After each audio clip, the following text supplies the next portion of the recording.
Catch up on all the live shows right here on africatechradio.com. 63 years after 1960, when Nigeria gained independence, a lot of discussions, comments have come up about how Nigeria has fared. Is Nigeria still Africa's giant? Is Nigeria still the giant of Africa? And how much progress have we made? Are we truly independent? Should we be celebrating or marking anything 63 years, after 1960? I have with me a journalist and a former director of Nigeria's Ministry of Information, Mr. Charles Adeyemi S. Thank you very much, sir, for having this conversation with me. What's your fondest memory of independence celebration or Nigeria's independence? Except you situate the question in a particular manner, beyond stating that every independence is worth celebrating, because achievement is made almost every year, not even every quarter.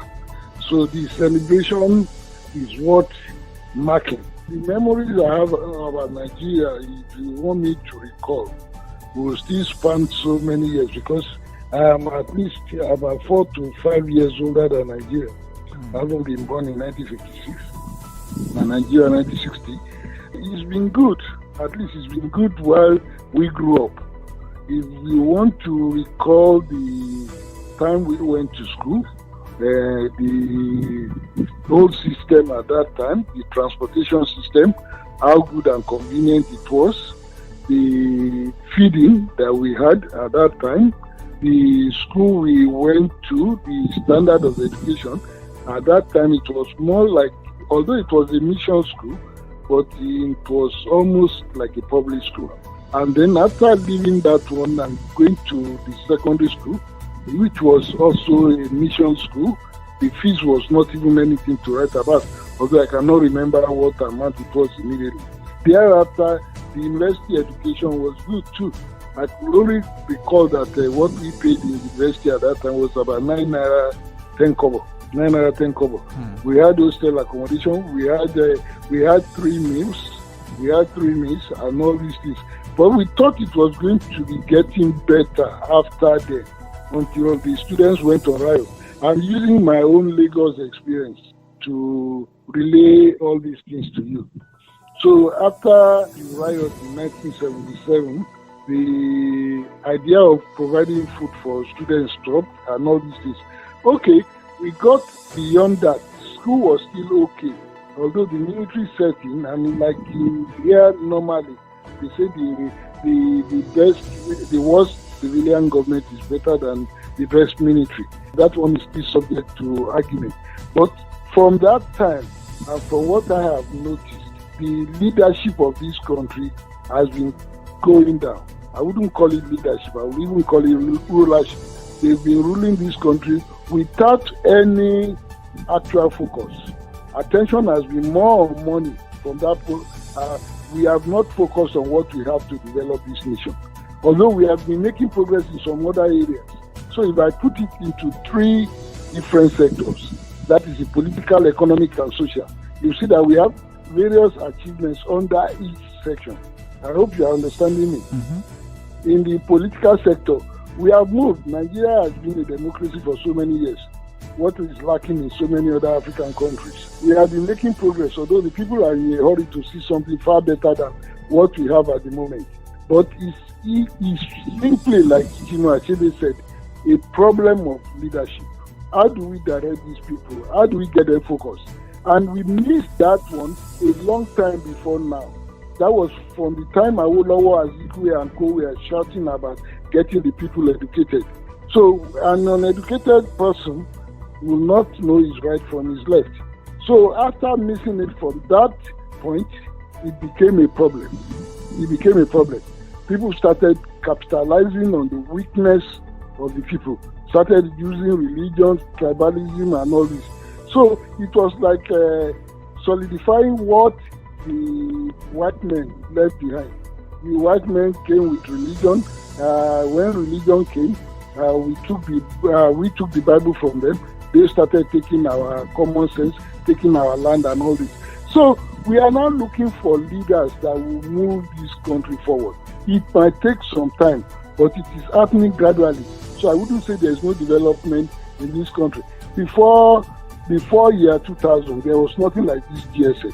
Even before year 2000, I could remember the time we had to go to NITEL, and NITEL was in Marina, Lagos then, to make international calls. We queue up, we book appointment, you tell the other person at the other end that you'll be calling on so data, so time. It's very much unlike now that you just have free, easy access. You call whoever you want to call. Then, during my own time too, there was nothing like this computer, internet, something. What we had were mobile typewriters and all these other things. It was not even easy to communicate. It was not easy to write. There was nothing like laptop, and these things have changed. So development has come with modernism and all these things. So these are memories I have. When we went to school, all these moral values that are almost gone. We don't even control our children again. Their emphasis is on, but this is not unexpected. These are things that come with development and modernization. We only need to structure and know how to do it well. I'm happy to say, even in my lifetime now, that I'm seeing like what the Lagos state government is doing, this race system and all these things. So it's a mixture of good and bad. But what I will advise more, or what we need more, is the patriotic spirit. We need to get the people educated. We need to get the people informed. They need to know what they are doing. They need to know they have stake in this economy. They have stake in this country. Why we want our leaders to go on the right path, we need to do things that will make them do that. Because all these things existed before now. We had a parliamentary system. The focus was not on money. The money they collect now is not anything to write home about, if you are understanding me. So if we look at a system that will be based on the patriotic spirit rather than money, the way our people were doing it, the way the Western region was developed, the way Northern region was developed with granite pyramids and co, the way we had rubber and coke in the East and in the West, cocoa and all this. So if we look at that spirit that made this country work when there was even no oil.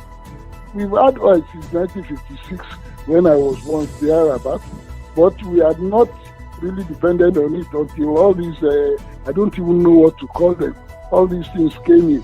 So let us go back and see how were we able to manage this country. Yes, even though the population was not as high as it is now, but then the resources were not even as much as we have now. So why can we not use what we have to get or make out what we need? The brain is there. The education, if you go all over the world, there's hardly a country you will not see a Nigerian. And there's hardly a country they will not praise us. Even now and then, we have had Nobel laureate, Wole Soyinka. So the brain is there. All the human resources, I would say, some of the best doctors in the world are from Nigeria. Some of the people who made the greatest innovations in this world, they are Nigerians and they are Africans. So why is it like this now?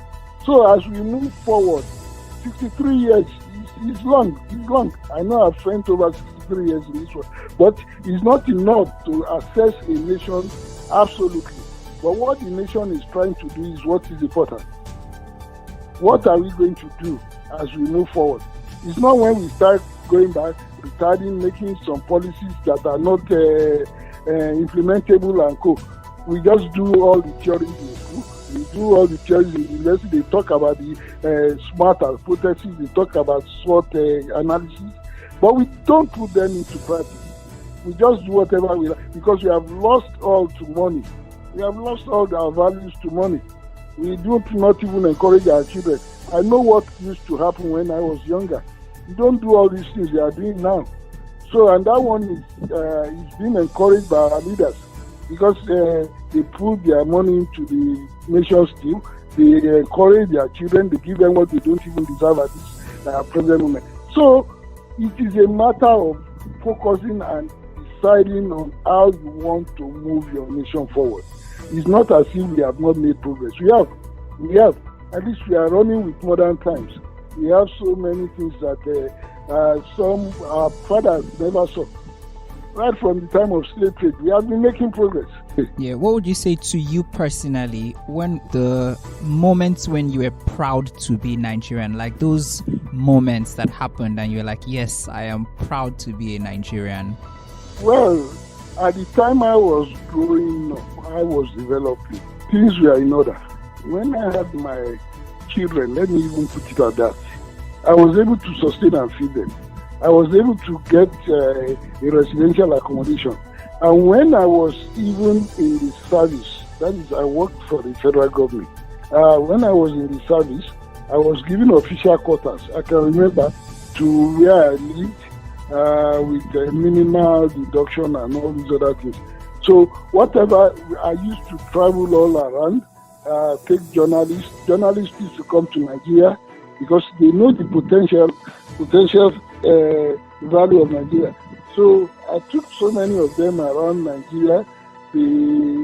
At least they had very serious interest in the country. So those moments where you want to tell them that this my country is great. I could remember when I was coming back to Nigeria from England in 1980. Yes, 1980. What the one white man told me. He said, you are going back to your sunshine country, where even if you put down a grain of beans or something, it will grow.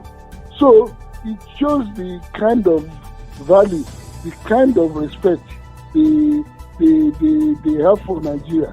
The highest denomination of currency at that time, if I can remember, was 20 naira, the Murtala. I know how they were trying to change the little I went with. I had about 10 or so notes of 20 naira. They changed it for me easily. The money I traveled with, I got about 1,000. With 1,000 naira, I got about 790 pounds. Then, you understand? So those memories, those things to make you say you are living in a country. We were even so proud in Nigeria that we rejected some things that were of inferior quality. Where I remember that it was during my time that this sale of geisha. I know if you know what they call geisha, this thing can. Nigerians refuse taking geisha. They would rather tell you they will buy Titus and Co. So we were so proud to that extent that we say no, geisha is for outsiders, geisha is for non-Nigerians and Co.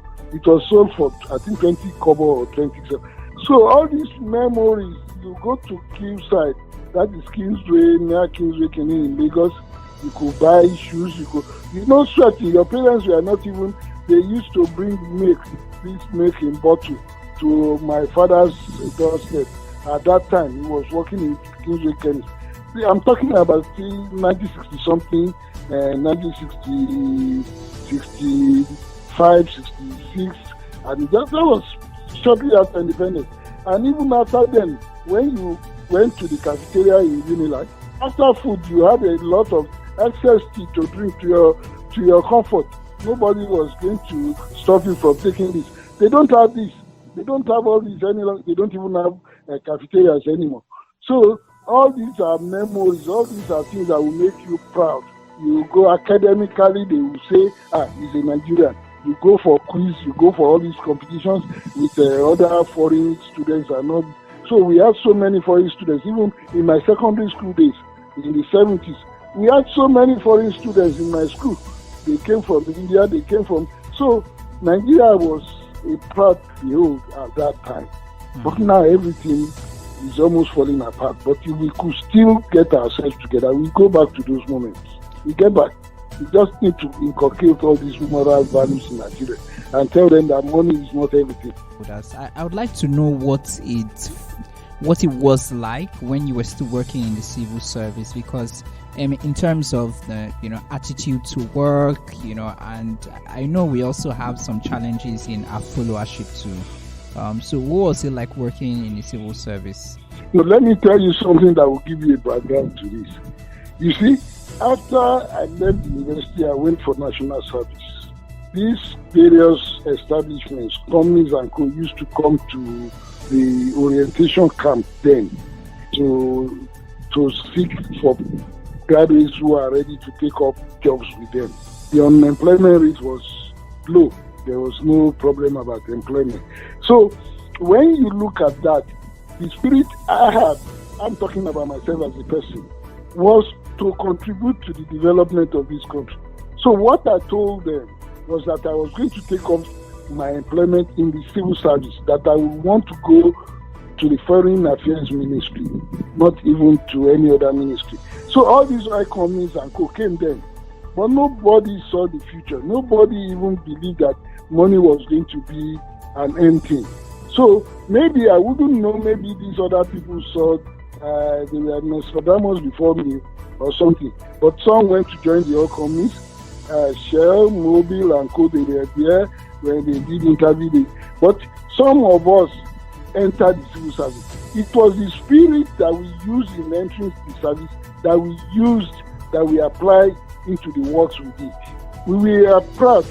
The service was okay. Like I told you earlier, there was accommodation provided. If you wanted to travel on assignment and all these things, money was made available. You could even fly. You go by flight. If you had to go by road, you did so, because the people you were taking on tour would prefer to go by road and all these other things. So the civil service was a place of pride. I think the first time we had a problem in our civil service was in 1975, when a new military government came in and wanted to reshape everything. So they retired so many civil servants unexpectedly, because the civil servant was happy with his style of living then. You had official residence, you have a entertainment allowance, you had all these things. So when they were retired unexpectedly, having to rely only on their gratuity, which was neither here nor there at that time, things started changing gradually. Maybe unconsciously, maybe consciously. People started looking at the service as a place that is no longer reliable, that you cannot put all your life into serving Nigeria. At least after missing it from there, you know how it will take a long time to get the people to realize that patriotism should not be stopped because that kind of thing happened. But it actually affected our development and growth. But what I will always tell people is that we can still get there. We can still get there. There are still so many Nigerians that are in love with this country. So the civil service, how many people do you have in the civil service of this nation that you will take it as a major parameter? No. All this misconception that the civil service is corrupt, is the civil service, it's only a part, it's only a sectional thing. They are still doing that, but it is forced that the people at the top, the politicians, are using to make the civil servants work. You put them under an inconclusive environment. You don't pay them their money. They retire. They don't ever get their allowances and co. It's not, the civil service is okay. To me, the civil service is okay and could be better. It's an experienced service. We have the best amongst the people working there. So that's what I'll tell you about the service. So my service, yes, there was no stress. There was no anxiety. There was no killing. It was later on as we were retiring. But all these things that happened when we were retiring should not be allowed to happen again. Let people be giving their money as they leave the service. We will see that people will now restore or will have confidence in the system again, and then be able to do things. If we get it right, if we do the right thing, this country is a great country. It's blessed. So as we celebrate Nigeria's 63rd anniversary after independence, what's your word, like an advice to all Nigerians, and how do you suggest, like what suggestions do you have, about us, both the leaders and the followers, getting it right for Nigeria? You see, they say the people at times will get the kind of government they deserve, and I even think they desire. We are not, we have allowed so many things to come into our various lives, so many things that are even negative. We have allowed tribalism to come in, We have allowed religious sentiments to come in. And the people that are doing this to us mainly are politicians. They are mainly politicians if one wants to be frank. But as long as they continue to educate the masses, maybe the little way, if they give more attention to education, if they give more allocation to education, if the schools are well developed and cool, we will get back to where we were before. We will get back. But if we continue to put emphasis on money for everything, I don't think there will be any headway. Because the Nigerian can be as patriotic as you want. If you look at us when we go out there to watch a game of football and co, we are all one. The unity is there. The Hausa is not any different from the Yoruba, and the Yoruba is not any different from the Igbo. If it's the Igbo man that can play very well, I could remember at times when Okocha used to play and go, I would say, see my boy, and all this. So this was the kind of spirit, or that's the kind of spirit Nigerians have. It's when it comes to economic, then we want to get money at all costs, and the people are not educated, they have to struggle to make them, that you now start having problems. But so with patriotism here, trust and everything, Nigeria will be a better place. So I just advise every Nigerian to be patient. It takes time to get all these things through. Even great nations of the world, some have been independent for over 300-500 years. Not even the America we are talking about. It's not today they started. It's not tomorrow they will finish it. They still have their own challenges. We still have, but let us use what we have to develop our society. If we have land, arable land, we have agriculture and co. Let us do it. Let us not promise what we cannot do. Let our leaders realize that what they can do will take them the mile, and there's nothing you get from just accumulating wealth without impacting on the people. So patriotism is the key thing. Then the trust, understanding, believe in government. You want to make your own input. You want to do the best for your country. These are the things we need. Like the American Kenny said, that he regrets that he has only one life to give to his country. Let us all be proud. Let us all understand that if this country gets better, all of us will enjoy it. If we don't enjoy it in my own generation, my children or grandchildren will benefit from it. Well, when I traveled in 1980, I never used any visa. It was at the point of arrival that the passport was up. So why can't we go back to that era? What has made the difference is because we are not doing the right thing. Finish. We are not doing the right thing. From every family, the leaders and the followers, nobody is ready to do. It's the fastest method in the world. They want to get things done at their own pace. They don't know that it takes time to do some of these things. They start faking, forging documents, doing so many things. So let us be honest. Let us support our leaders. Even if they do things that are bad, they will get it right one day. So let us help our leaders. Let us on our own part play our own role. Let us be good family men. Let us do the house very well. So that when our children follow the biblical way that bring up your child in the way of the Lord, when he's old, he will not depart from it. So that everybody will, if I look at my generation, we are a set of proud people. We still see ourselves from time to time. So there's no problem about that. It's now that a brother can kill sister, even children can kill their parents. What kind of society is that? So we need trust. We need understanding. We need belief that things will be better. And everything will not be better in our own time alone. I'm using GSM to discuss with you now. This would not have been possible so many years back. So things will be better. The advice I'm giving everybody is patience. Believe in your leaders. Encourage them. Let every person do what he has to do. Just do the right thing. Just do the right thing. That is the advice I give. Thank you very much for your time. Thank you also for sharing this with us, and I really appreciate it. It's my pleasure. Thanks for listening, and don't forget to catch up on all the live shows right here on africatechradio.com.